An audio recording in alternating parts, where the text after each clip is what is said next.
ന്യൂയോർക്കിലെ ഹഡ്സൺ നദിയിൽ ഹെലികോപ്റ്റർ തകർന്നു വീണ് അപകടമുണ്ടായിരുന്നു. 6 പേർക്ക് ദാരുണാന്ത്യം ഇവിടെ സ്ഥിരീകരിച്ചിട്ടുണ്ട്. സ്പാനിഷ് വിനോദസഞ്ചാരികളായ ഒരു കുടുംബത്തിലെ 5 പേരും പൈലറ്റുമാണ് മരിച്ചത് എന്ന് മനസ്സിലാക്കുന്നു. മരിച്ചവരിൽ 3 പേർ കുട്ടികളാണ് എന്നും റിപ്പോർട്ടുകൾ വരുന്നുണ്ട്. നിയന്ത്രണം വിട്ട ഹെലികോപ്റ്റർ നദിയിലേക്ക് വീഴുകയായിരുന്നു. ഐസൻ, തീർച്ചയായും ഒരു വിനോദസഞ്ചാരത്തിൻ്റെ ഭാഗമായി പ്രവർത്തിക്കുന്ന ഒരു സംവിധാനത്തിൻ്റെ ഹെലികോപ്റ്ററാണ് ഇത്തരത്തിൽ ഹഡ്സൺ നദിയിലേക്ക് വീണത്. ഹഡ്സൺ നദിയിലേക്ക് വീഴുന്ന ദൃശ്യങ്ങളെല്ലാം തന്നെ പുറത്തു വരികയും ചെയ്തു.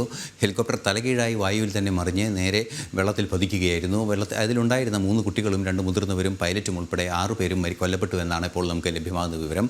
അടിയന്തരമായ പ്രദേശങ്ങളിലെല്ലാം തന്നെ കാര്യമായി നമുക്ക് ദൃശ്യങ്ങളിൽ കാണാൻ സാധിക്കുന്നുണ്ട്. ഈ ഹെലികോപ്റ്റർ വീഴുന്നതിൻ്റെ പരിസരത്ത് നിരവധി ബോട്ടുകൾ ഉള്ളതുമെല്ലാം കാണാൻ സാധിക്കുന്നുണ്ട്. അത്തരത്തിലുള്ള അടിയന്തരമായ ഒരു രക്ഷാപ്രവർത്തനം അപ്പോൾ തന്നെ നടന്നിരുന്നുവെങ്കിൽ കൂടി നമുക്കറിയാവുന്നതാണ്, ഈ ഹഡ്സൺ നദി വലിയ ആഴമുള്ള നദിയാണ്. സ്വാഭാവികമായും ഇത്തരത്തിൽ വൻതോതിൽ വലിയ രീതിയിലുള്ള സുരക്ഷാ സംവിധാനങ്ങളുള്ള ഹെലികോപ്റ്റർ ആകുമ്പോൾ അതിൽ നിന്ന് ആളുകൾക്ക് പുറത്തു കിടക്കാനുള്ള സാധ്യത കുറയുകയും ചെയ്യും.